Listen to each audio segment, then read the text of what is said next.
Entrevistas de Cafetería con Fredemiro Núñez. Hola amigos, ¿qué tal? Muy buenas noches. Luego de un descanso, no sé si merecido o no, de 3 programas, regresamos con Camilo Celi en la producción y coordinación de este programa y que les habla Fred Emiro Núñez Cruz para presentarles Entrevista de Cafetería. Hoy nuestro invitado es un hombre que sabe muchísimo de derechos humanos. En el Congreso de la República ofició como vicepresidente del Senado, senador de la República en su momento antes de aplicar al Congreso colombiano. Fue elegido el mejor alcalde de Colombia y estuvo vinculado a la Comisión de Derechos Humanos. Y es un hombre que, entre otras cosas, desde varios puntos de vista, podemos conectar una charla en entrevista de cafetería sobre cómo construir sociedad en esta época más que de emergencia sanitaria, amparada en el derecho a la protesta, que está considerado en la Constitución, y es buenísimo que exista en un país donde seguimos viviendo y hablando de democracia, aunque Fredemiro Núñez cree que la palabra democracia, por lo que viene pasando últimamente en el mejor país del mundo llamado Colombia, la encomillo. Saludamos muy cordialmente al senador de la República, el doctor Edgar Espíndola Niño. Buenas noches y bienvenido a Entrevista de Cafetería. Gran gusto saludarlo. Remiro, un abrazo grande para usted, para todo el equipo de producción. Me alegra enormemente estar en este programa, que ya son varios los años, Fredemiro, y de verdad que me complace estar compartiendo este cafecito con usted, pero falta que sirvan el café, ¿no? Falta que sirvan el café. Doña Gloria apenas se está adaptando por estos lados, entonces después le explicamos cómo es el café, cómo nos gusta. ¿A usted le gusta cargadito o ligeramente depurado, doctor Espíndola? Bueno, a mí el café me gusta con almojábana, pan de bono. Maravilloso, ¿no? Y así lo hemos compartido varias veces para que la gente sepa. Tertuliar con ustedes es muy bueno porque usted es un hombre primero que tiene sabiduría, un hombre de Dios que comparte la palabra y que ha hecho mucho por este país cuando se lo permitieron desde el Congreso de la República, mucho antes, y ahora que despierta el interés en muchos electores de Colombia para su regreso a un escaño en el Senado colombiano. Entremos en materia, doctor Espíndola. Los derechos humanos. Digiramos esa frase, derechos humanos, para que la gente la entienda y no se vaya por los caminos equivocados, amparados en, no, es que yo estoy luchando por los derechos humanos y los derechos humanos me amparan y como yo tengo derecho a protestar, entonces voy a dañar la casa del vecino, voy a quemar el carro de la esquina, voy a dañar un bus de Transmilenio, voy a quemar un bus del CIP, voy a atacar a la persona que no se ría conmigo, y creo que hay un camino desviado. Entonces, primer apéndice de derechos humanos. ¿Qué son los derechos humanos? Bueno, fíjense que los derechos humanos se consagran después de la Segunda Guerra Mundial. Viene la Declaración Universal de los Derechos Humanos después del Holocausto nazi, donde cerca de 6 millones de judíos murieron producto de la locura de Hitler. Y ahí las Naciones Unidas saca la Declaración de los Derechos Humanos, donde le reconoce por primera vez y positiviza, es decir, escribe en un documento a qué tiene derecho alguien por el solo hecho de ser humano. Es decir, los derechos humanos no es una concesión ni un regalo de los estados. Los derechos humanos es unos derechos que le asisten a toda la persona que es un ser humano, de vivir, de respirar, de alimentarse, de manejar su conciencia, de manejar su seguridad, de manejar la salud, la educación. De tal manera que la Declaración Universal de los Derechos Humanos consagra cuáles y a qué tenemos derecho los seres humanos, y desde ahí nacen precisamente esos derechos propios de los seres humanos. Dice de esta pregunta: ¿los derechos humanos tienen acepción de personas por raza, por política, por credo, por pensamiento? ¿O cómo podemos interpretarlos y enseñarlos para hacer pedagogía? Bueno, fíjense que los derechos humanos se le otorgan a todas las personas que tienen una característica, que sean seres humanos, es decir, no hay distinción de piel, color, raza, ideología religiosa, ideología sexual, fundamento económico.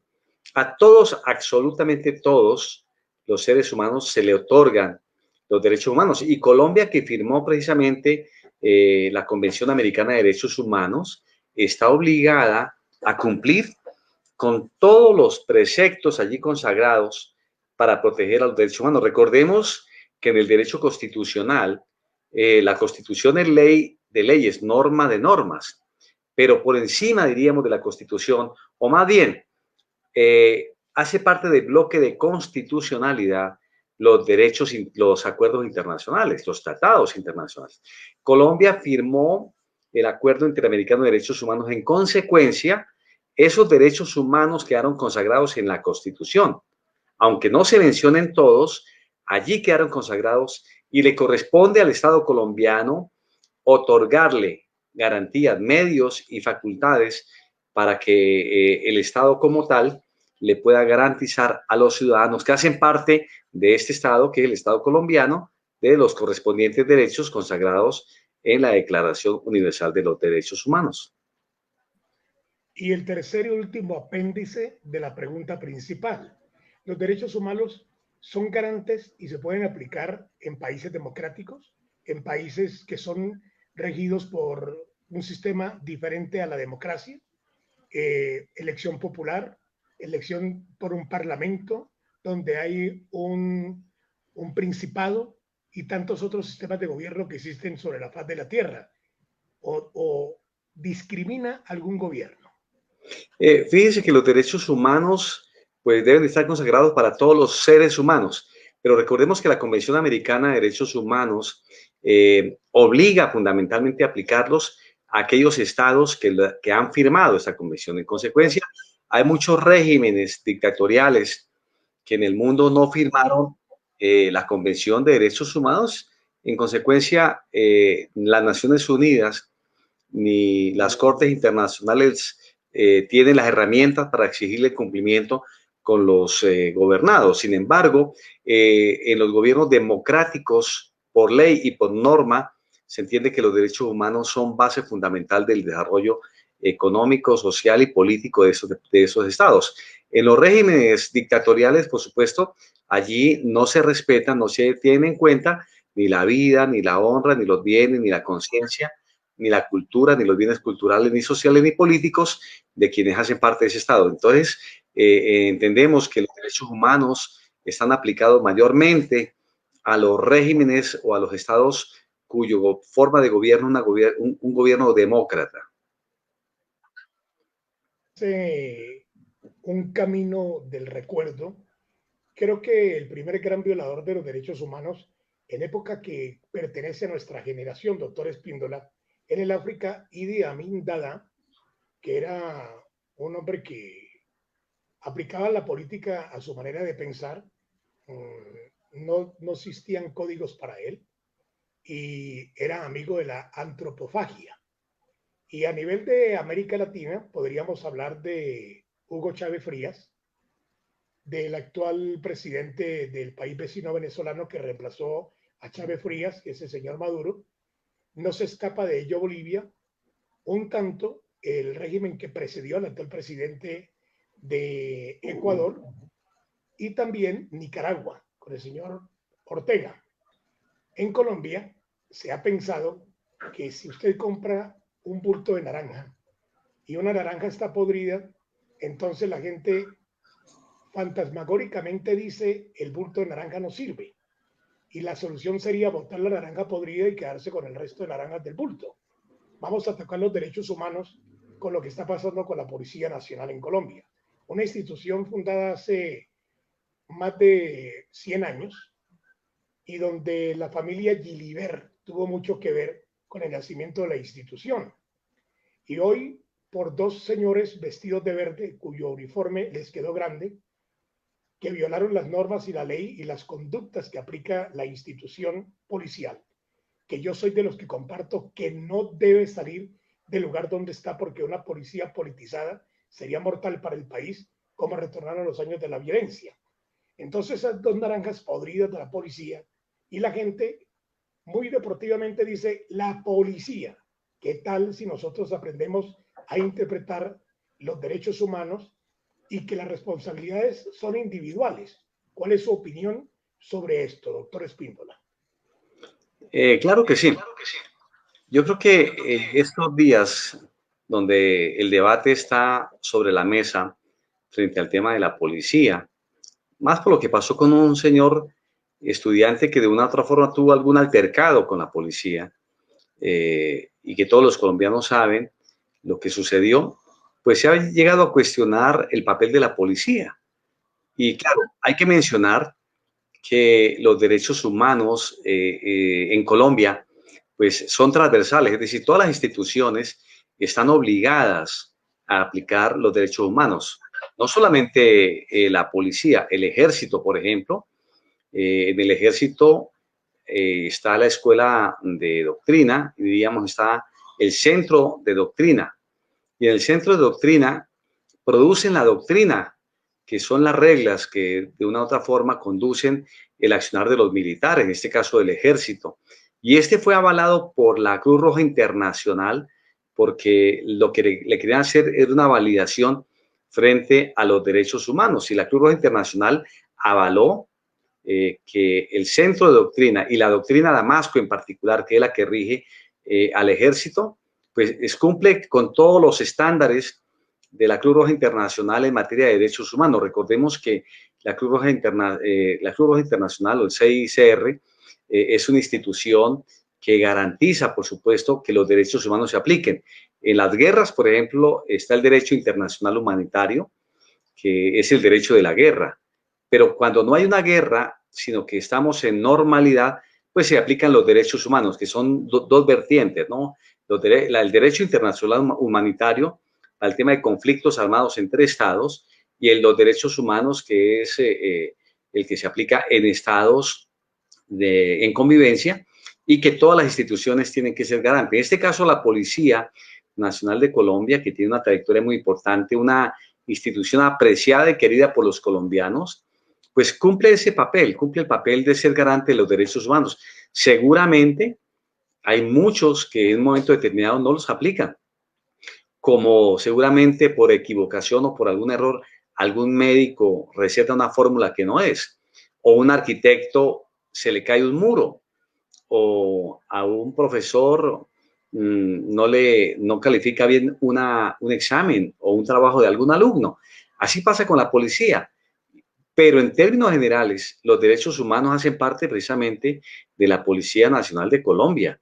Ahora, que hayan 2 o 3 o 5, algunos no sé cuántos, que los infrinjan, pues hay una normatividad, no solamente en el régimen interno disciplinario de la policía, sino también en el Código Penal. Porque cuando un funcionario público, porque recordemos que la policía son civiles uniformados, entre otras cosas, esta es la única policía en el mundo que tiene fusil, porque en un momento determinado la pusieron también a combatir la guerrilla y el narcotráfico, cuando la policía tiene una función más civilista, más ciudadana, en lo que tiene que ver con la convivencia de los ciudadanos. Pero muchos que infringen la norma o se sobrepasan a la aplicación de los protocolos internos y sobre todo a garantizar los derechos humanos de los ciudadanos, quienes se pasan, pues hay unas sanciones internas muy rígidas que terminan con la expulsión, pero más allá, el Código Penal también puede llevar a prisión a algún funcionario del Estado, que como en el caso de la policía, que son funcionarios del Estado, si infringen la norma y violan los derechos humanos, por supuesto que están obligados a llevarlos a la cárcel. Es más, la Procuraduría también tiene competencia sobre la policía, y cuando hay un hecho de grave violación de los derechos humanos de un funcionario de la policía frente a un ciudadano, pues ahí la Procuraduría actúa y lo que hace es que suspende del servicio o destituye a ese funcionario que incurrió en esa grave falta. Usted nombró hace un momento o hizo referencia a la nueva doctrina del ejército. Yo leo muy recurrentemente en el tiempo los artículos del coronel Pedro Rojas, que es un hombre que viajó a Asia enviado por el Estado a través del ejército y escribe unos artículos formidables. Quería hacer referencia a eso para destacar a un hombre valioso de las Fuerzas Armadas. ¿Es la policía de Colombia la más corrupta del mundo? Lo dice la gente, lo discuten las personas, lo afirman el Vox Populi, pero yo creo que tildar de la más corrupta del mundo a una institución que, como usted bien lo ha afirmado hace un instante, doctor Espíndola, la pusieron también a combatir el delito, la guerrilla, el narcotráfico, y fueron los primeros que pusieron vidas y encontraron la muerte en épocas aciagas de este país, sobre todo en el departamento de Antioquia. Pero no quiero nombrar la ciudad porque no debemos estigmatizar a una ciudad tan bella como la que usted sabe a la que yo me quiero referir. Hagamos un esguince, para utilizar un término futbolístico, y vayámonos a la ley. ¿Por qué la ley está tan divorciada de los derechos humanos? ¿Por qué los jueces tienen diferentes opiniones y no hay unanimidad para que sus opiniones no susciten tanta polémica en los diferentes círculos de la sociedad? Bueno, lo que pasa es que hay una corriente de última hora, diríamos, de los últimos años, de un sector político en Colombia que no gusta de las instituciones como de la policía ni del ejército. Entonces ellos quieren por todas las formas tratar de desprestigiar, tratar de reducir con expresiones fuertes, haciendo ver que el policía o el soldado es enemigo del ciudadano. Y son los grupos de izquierda, que mayormente son ateos, que les gusta el desorden y que propician además que la gente salga a la calle a agredir a los policías, a ultrajar a las instituciones, a romper los bienes públicos con el aplauso de ellos. Entonces, estos grupos le han querido poner un INRI a instituciones como la policía por el hecho de que alguien cometa equivocaciones. Ahora, si un policía o un miembro del ejército pues comete un hecho que está en contra de los derechos humanos, llamado delito, pues tendrá que pagar ante la justicia ordinaria. En este caso, tenemos que aclarar algo, Fredemiro. Sí, cuando la policía o el ejército tiene algún conflicto y su trabajo hace parte de ese conflicto, y si se suscita alguna sanción o algún delito más bien, es la justicia penal militar la que tiene que velar, tiene que identificar, al mismo tiempo tiene que juzgar a ese funcionario público. Pero cuando el funcionario público, llámese soldado o llámese policía, comete un hecho contra particulares por fuera de los atributos que le otorga la facultad de ser autoridad, pues ya no es la justicia penal militar, ahí es la justicia ordinaria. Pero los medios de comunicación, de una u otra forma, que tienen que facturar, pues a diario sacan una cantidad de cosas y encuentran eco en grupos de izquierda o al contrario, más bien, y entonces los jueces tienen que fallar, pues como la norma lo indica. Ahora, seguramente hay jueces que cometen equivocaciones y que violan los derechos humanos, pero no por eso vamos a acabar el Consejo Superior de la Judicatura, la Corte Suprema de Justicia, la Corte Constitucional, porque el juez se equivocó. Ahora, si un juez se equivoca, pues tendrá que también ser sometido al imperio de la ley, como lo es un soldado o un policía. Coherencia de forma y fondo bastante antipática el comportamiento del ciudadano del común, netamente en Colombia. Yo creo que usted de pronto va a estar de acuerdo conmigo. Si no lo está, me gustaría saber por qué. Pero no hemos visto la primer marcha en Bogotá, ni en Medellín, ni en Cali, ni en ninguna ciudad de Colombia, protestando por la muerte de policías asesinados y dos policías que violan las normas de la institución en un exceso y en una desmedida actitud de fuerza y causa la muerte de un ciudadano, entonces se me ocurre pensar que esos grupos a los que usted hace mención, que no gustan de la disciplina, la ley y el orden, y mucho menos del castigo, pues prenden fuego idiomático, ideológico y además en la práctica tal cual. ¿Usted ha visto alguna marcha o recuerda alguna marcha que hayamos hecho los colombianos para protestar por la muerte de un policía? Pues fíjese que eso es lo paradójico, Fredemiro. Termina siendo muy elocuente el ánimo adverso que un sector político que representa a un grupo de personas que les fascina el desorden, nunca han salido. Por ejemplo, murieron algo más de 23, 24 jóvenes, niños, que fueron a la Escuela General Santander por un atentado de la guerrilla, pero nadie de estos revoltosos que salieron estos días salieron ni a protestar, ni tampoco salió la alcaldesa o el alcalde a pedir público perdón o a hacer un acto de perdón y reconciliación. Pero en este caso, uno lo que ve es todo un plan sistemático para deslegitimar, para hablar mal, para quitarle fama, prestigio a una institución que ha hecho tanto y seguirá haciendo tanto por la vida, bienes y honra de los colombianos. De tal manera que es paradójico que cuando muere un policía, nadie dice nada, ¿no?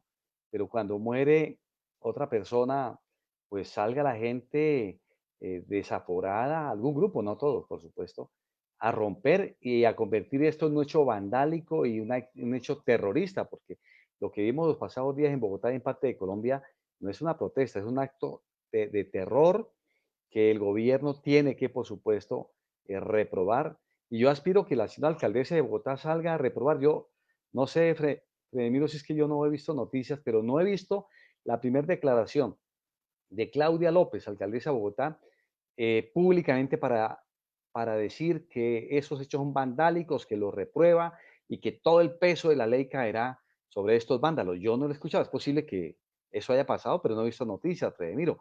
Pero qué bueno fuera que la alcaldesa también saliera, por ejemplo, hoy murieron dos policías y la señora alcaldesa no ha dicho nada. Y mucha gente no ha salido a la calle a protestar, pero lo que vimos hace unos días atrás fue un plan sistemático para quitarle fama, para deshonrar de una u otra forma a una institución donde el 99% de los miembros son gente honorable, respetable y que trabaja por el bien de los colombianos. Sensación que esta hurda de desadaptados ya estaban adoctrinados y solamente estaban esperando un motivo para disque manifestar el amor por la patria y el amor por los ciudadanos. Pero cuando llegan al Congreso de la República son totalmente olvidadizos de la ciudadanía, solamente tienen un gran apetito individual. Y no voy a decir nombres porque no quiero, no, yo soy periodista, entonces como periodista no puedo ni absolver ni condenar, simplemente tengo que informar, pero tengo derecho a criticar. Pero por lógica de la ética y la estética, no digo nombres. Ojalá todo el periodismo hiciera lo mismo, porque es que ahora hay una mano de razoneros que les pagan y hacen favores a diestra y siniestra. Y el periodismo no es para hacer favores, el periodismo es para informar, para comprometernos con la democracia, con un país mejor, con un país donde podamos vivir en paz, en amor, donde lo cotidiano sea el bienestar del ciudadano. En tiempo de crisis, no, voy a dejar esta pregunta para después. ¿Qué concepto le merece? Porque yo dije la justicia, y usted también habló de justicia un momento y de la ley. ¿Qué concepto le merece el nombramiento del nuevo ministro de Justicia, el doctor Wilson Ruiz Orejuela? Pues bueno, primero debo decir que el gobierno ha acertado en traer un hombre de la academia, un abogado brillante, prestigioso, que conoce el derecho, que ha sido profesor de muchas universidades y que seguramente el Ministerio de Justicia va a hacer un excelente trabajo. Quienes tenemos el privilegio de conocer al doctor Wilson, seguramente damos cuenta más bien del gran trabajo que va a realizar como ministro de Justicia. En eso sí creo que hay que felicitar al presidente Duque, por haber escogido un hombre de trayectoria. Había aspirado a la Procuraduría y no se le dio, pero qué bueno que pueda ahora aplicar esos conocimientos de ley, de justicia y de derecho en una institución tan necesitada como es el Ministerio de Justicia. Entonces, yo realmente le auguro al doctor Wilson Ruiz éxitos y sé que en manos de él el trabajo que va a realizar va a ser excelente en beneficio de los colombianos. En la anterior elección que ganó el actual procurador que está de salida y a quien eligieron procuradora 5 meses antes de expirar su periodo, cosa atípica en cualquier país del mundo, pero pasa en Colombia, derrotó a Wilson Ruiz Orejuela por un solo voto. O sea que es un hombre que tiene una gran aceptación. Bueno, todos los seres humanos suscitamos polémicas, pero bien por el punto de la academia y bien por la democracia colombiana. Ahora sí voy a la pregunta que aplacé, a la precedente. En tiempos de crisis no solamente pandémica y de emergencia sanitaria, sino en ausencia de principios y valores de una sociedad que está ávida de una reforma desde la intronización de la familia, porque hay cosas que no se aprenden en la universidad, sino que se enseñan en la casa. ¿Qué hacer para recuperar a esta sociedad? Bueno, fíjese, Fredemiro, que lo que hoy estamos viendo en Colombia es la consecuencia de la ausencia de principios y valores en el corazón de la gente. Hemos descubierto el misterio del átomo, pero desechamos el sermón del monte y ahí radicó toda la enfermedad para la sociedad. De hecho, todos estos vándalos que han salido hoy y estos días a las calles a romper buses, incendiar centros de atención inmediata llamados CAI, uno se pregunta, ¿y el papá y la mamá de los señores dónde están? ¿Dónde está el papá y la mamá que nunca los disciplinaron? Más cuando hoy sale una ley o está en camino una ley donde se prohíbe reprender o castigar a los niños. ¿De dónde está ese padre de familia? Entonces, a mí me parece que lo que hoy realmente se requiere no es cambiar las instituciones, es que tenemos que cambiar al ser humano.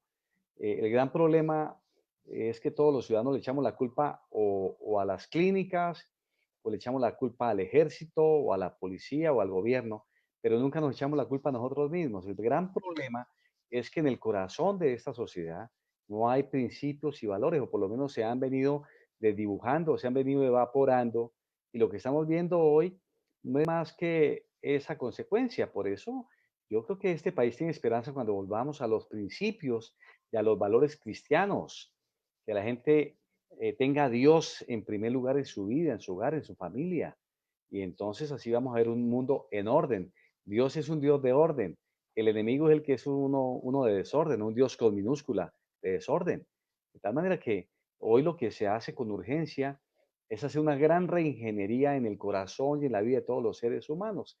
Pero como eso no es fácil, y eso es muy imposible porque hay quienes piensan que como están bien, pues yo sí creo que la gran mayoría de colombianos que estamos convencidos que hay que defender las instituciones, trabajaremos para que en lo que respecta a nosotros podamos ayudar a través de nuestros hijos, del comportamiento nuestro también, de nuestro testimonio, podamos ayudar a construir una nación y un Estado fundamentado en principios y en valores.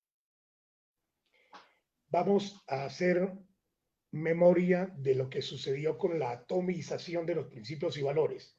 Gobierno de César Gaviria Trujillo.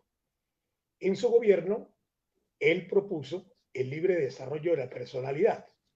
Inmerso en el libre desarrollo de la personalidad que fue aprobado, se le quitó lo que usted acaba de señalar hace un momento, senador Espíndola, la autoridad de los padres.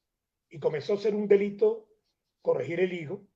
La palabra dice que habla de la vara de la corrección y la palabra del hombre no puede ir por encima de la palabra del creador, para solamente colocar un ejemplo. Y desde ahí comenzó la sociedad a degenerarse y a prostituirse la autoridad del Estado, porque se la quita a la familia, al papá, a la mamá, pero el Estado no es responsable de lo que hagan los hijos. Entonces hay una incoherencia más allá de lo idiomático, gramatical y de la sintaxis del análisis. Es yo te quito la autoridad de tus hijos, pero a mí no me importa qué van a hacer ellos. Entonces, ¿a cambio de qué? atomizan la sociedad. ¿Qué opina? Bueno, fíjense que en la Constitución del 91 se consagró uno de los artículos, el libre desarrollo de la personalidad. Y la Corte Constitucional, que ha venido legislando por la vía de la interpretación, entre otras cosas, porque a la Corte Constitucional no le mandamos a que cambiara la Constitución, sino que la cuidara. Y estos señores magistrados han creído que ellos cuando deseen pueden reemplazar al Congreso de la República y asumen las funciones de legisladores.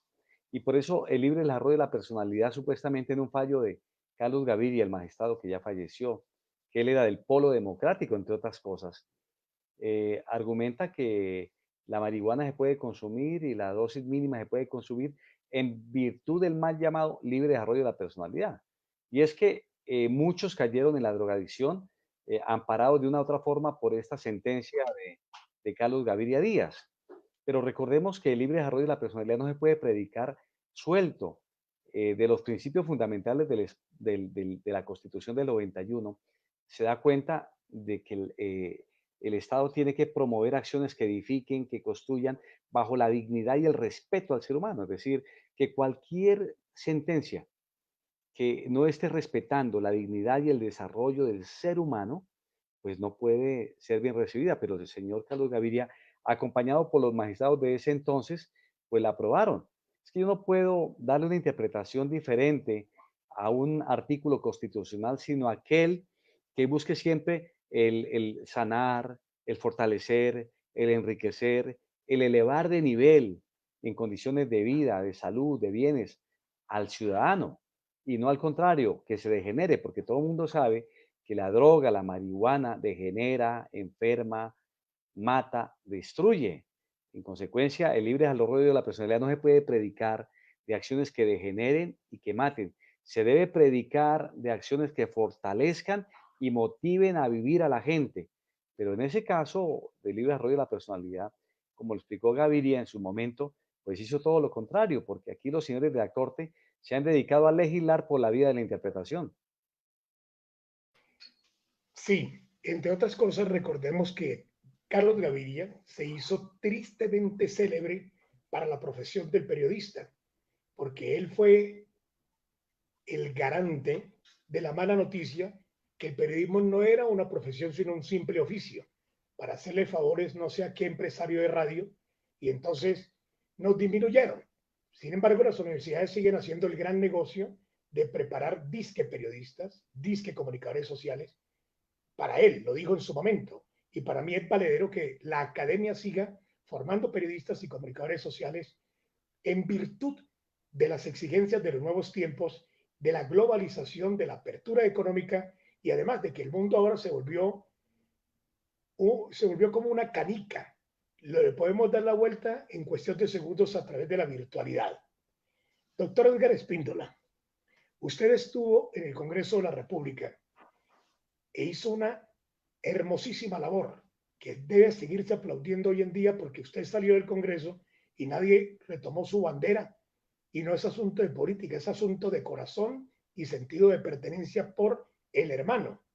Amados los unos a los otros como yo los he amado, y resulta que aquí es odiados los unos a los otros como nadie nos ha odiado.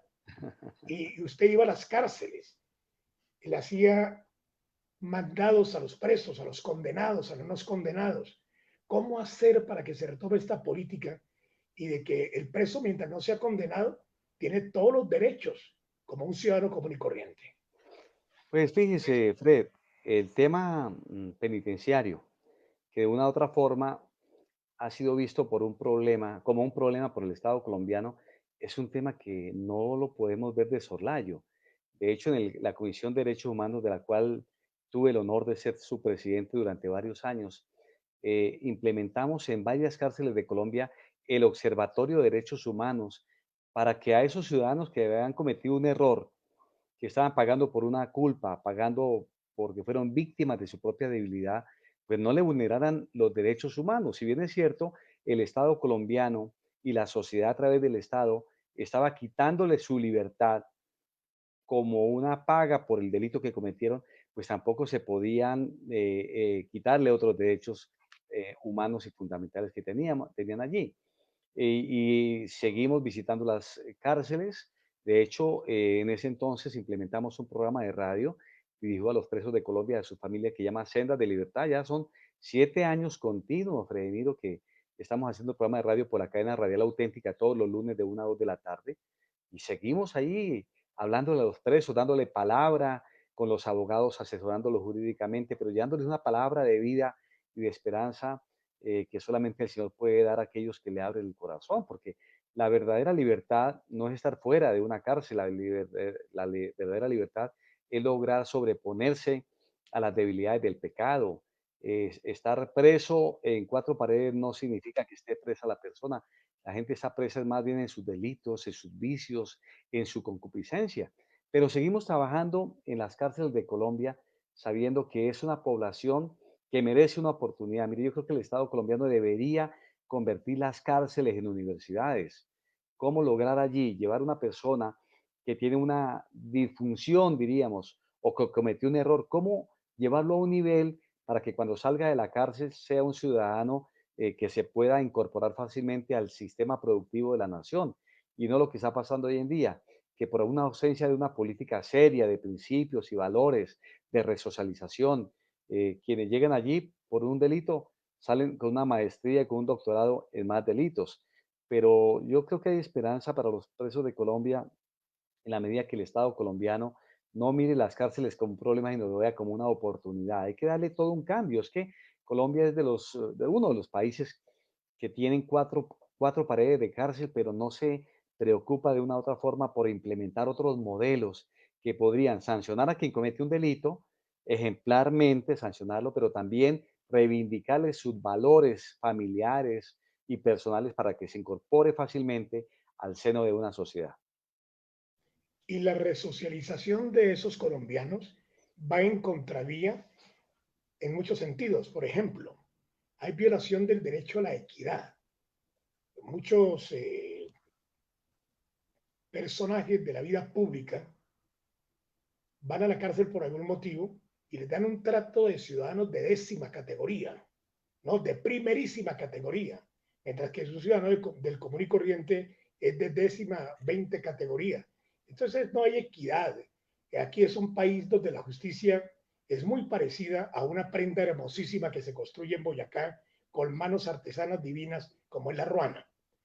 Y lo otro, ¿qué piensa usted sobre si se privatizan las cárceles en Colombia? Se le dan a empresas que respondan por esas cárceles, que respondan por la alimentación de los presos y que los ministerios, los jueces y los fiscales se dediquen a la materia jurídica y no a ver si en una cárcel falta una ducha, un baño, si hay jabón, si hay toalla o si hay sopa para los presos, que son dos cosas que se deben independizar para que no se distraiga la justicia.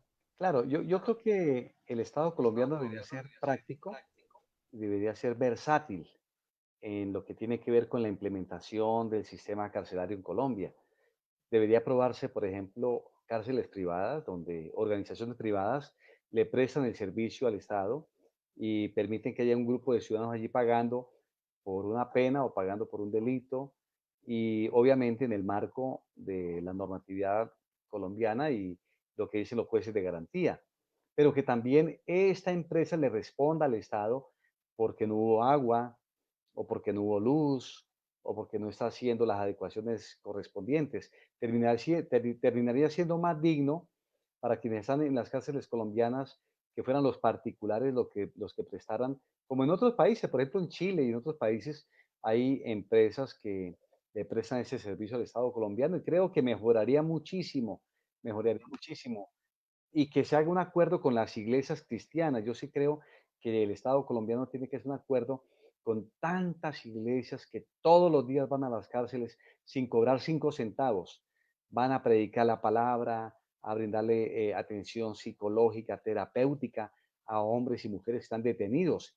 Si se le brindara la oportunidad a la iglesia cristiana para que a través de sus ministerios carcelarios, que casi en su gran mayoría todos lo tienen, mire, yo creo que la suerte de las cárceles en Colombia y de los internos cambiaría dramática y profundamente para bien, por supuesto, porque ellos sí tienen las herramientas espirituales para poder llegarle al corazón de quien está herido allí. Es que hay mucha gente que está allí en la cárcel, deprimida, triste, afligida, y salen precisamente con una visión más oscura de la que entraron. Pero cuando llega la luz de la palabra a través de un predicador, a través de un plan de trabajo terapéutico, psicológico de las iglesias cristianas, esa persona se puede reivindicar y empieza a cobrar vida y a ser importante para su familia y por supuesto para toda la sociedad.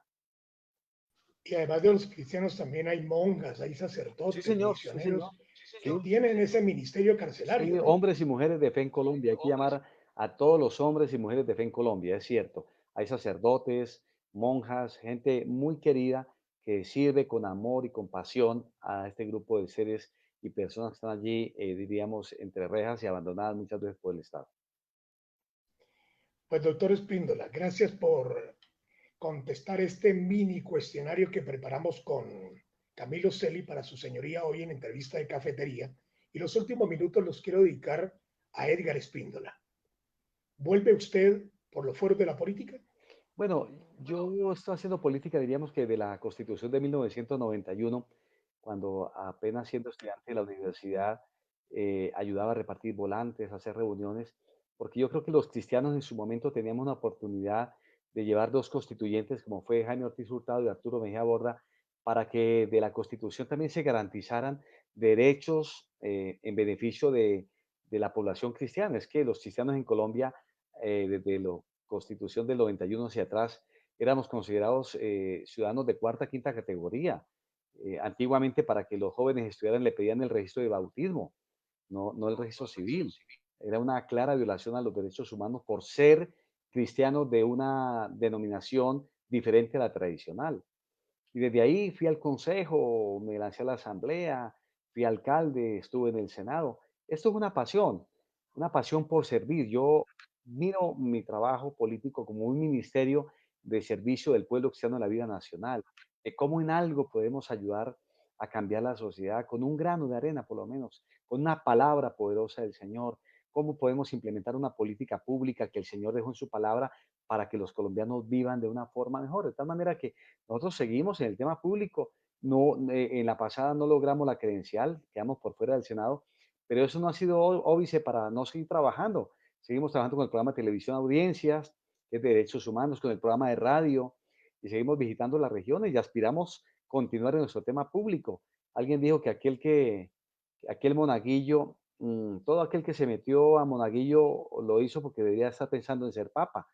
Todo el que asume un cargo por elección popular debe estar pensando llegar a ser presidente de la República. Y yo estoy pensando en eso. Bueno, la libertad para llegar a hacerlo, aspirar, pensar y activar la esperanza es valedera. Pero le hace una pregunta que no la tenía en el tintero, pero por su respuesta se me ocurre. A veces suena feo como decirlo escuetamente, sin tapujos, como diría la periodista Amparo Pérez, sin tapujos, Amparo Peláez, sin tapujos. Porque es que a veces uno ve unos personajes cantinflescos aspirando a la presidencia de la República y la democracia lo permite, pero debieran también tener otro tipo de tratamiento para que no se vea Colombia como un circo en el exterior. Bueno, yo creo que la Constitución abrió la puerta para que todos los ciudadanos puedan acceder a ser presidente de la República. Es más, hay más exigencia para un guarda de seguridad en Colombia que para ser presidente de la República. El único requisito que exige la Constitución del 91 para ser presidente es la cédula de ciudadanía, no más, ni siquiera la edad. En cambio, por ejemplo, para ser representante a la Cámara se requiere la edad. Claro, hay que pasar nuevamente por el Congreso. Necesitamos volver nuevamente al Congreso y de ahí continuar con nuestra carrera. Pero, por ejemplo, para ser representante a la Cámara se requieren 25 años. Para ser senador de la República se requieren 30 años. Pero para ser presidente es mayor de edad. Si usted es mayor de edad, así no sepa leer ni escribir, tiene la cédula, puede ser candidato y puede llegar a ser presidente de Colombia. Hombre, no en balde Nanetti Valencia, el colega periodista se hizo famoso porque decía en Colombia todo es válido. Tomar tinto en Palacio para que lo vean como presidente o en la plaza para que lo vean como artesano. Además, yo recuerdo que el doctor Guillermo Valencia Nanetti, que entre otras cosas ya falleció, ¿no? Creo que falleció hace poco. Él decía que cuando se enfrentó en alguna oportunidad con Juan Manuel Santos, él decía que él era el candidato de la democracia y que no era como otros candidatos que eran como los aguacates. Y entonces cuando explicaba era porque eran madurados a punta de periódico. Y hacía referencia precisamente a Santos. Que entre otras cosas es un gran periódico que ha dado oportunidades a fabulosos periodistas y es un órgano informativo que hace parte de la vivencia de los colombianos. Pues, doctor Edgar Espíndola, gracias por aceptar la invitación a Instancias de Periodistas en Acción para entrevista de cafetería. Le agradecemos muchísimo su tiempo y habrá oportunidad para fuera de la entrevista de cafetería hacer otra plática que nos permita saborear con buen aroma un café de Pitalito Huila, que hoy en día es el mejor café colombiano, según acabo de leer hace algunas horas, en un momento de distracción laboral. Claro que sí, Fredemiro, ¿no? Pues muy contento y agradecido con usted de brindarme la oportunidad de compartir un rato en este café de cafetería, que hay que ponerle buñuelo, que hay que ponerle pan de bono, alguna cosita de esas adicional para fortalecer el programa. Bizcochito de Achira para promocionar a Altamira Huila. Ok, ok, de acuerdo. Recuerde que Fredemiro es del Huila y es un gran embajador del Huila en Bogotá. Y a Camilo, muchas gracias. De verdad que muy, muy grato conversar con ustedes y compartir algunas ideas que con toda seguridad sé que en algún momento muchos colombianos las podrán recoger y el Estado las pueda asimilar y las pueda implementar para beneficio precisamente de crear una nación con principios y valores. Es que esta nación, muchos dicen que Colombia es atea, perdóname, que Colombia es laica, y el presidente dice que el Estado colombiano es un Estado laico. Los magistrados tienen la gran confusión y creen que ese Estado colombiano es laico. No, Colombia no es laico. Colombia es un Estado aconfesional, porque acordémonos que en el preámbulo de la Constitución dice que invocando la protección de Dios, en un Estado donde se invoca la protección de Dios, no es laico, ahí está reconociendo a Dios. Es más, el himno nacional, creado por una ley de la República, dice en uno de sus estrofas que el mundo comprende las palabras del que murió en la cruz. Y en la cruz no murió Buda ni Mahoma, en la cruz murió Jesucristo, ¿sí? De tal forma que este país no es laico, este país es un país aconfesional. Es más, la ley 133 de 1994, la ley de libertad religiosa en su momento, dice que Colombia no es un estado ateo, ni agnóstico, y mucho menos indiferente al sentimiento religioso de los colombianos. De tal manera que este país es un país teísta, un país que cree en Dios. Colombia es un estado, aunque es aconfesional, es un país teísta porque creemos en Dios. Y en ese Dios de la Biblia en que creemos nosotros, que nos dio vida, esperanza, hay una oportunidad maravillosa para que volvamos los ojos al Señor y para que el Señor perdone nuestros pecados, sane nuestra tierra y por supuesto lleve a esta nación a una dimensión maravillosa, la cual Él quiere siempre y ha querido siempre brindarnos, Fredemiro. Doctor Espíndola, muchas gracias, ingeniero. Hasta la próxima vez. Muchas bendiciones. Bueno, un abrazo, Fredemiro. Muchas gracias. Dios lo bendiga. Amén.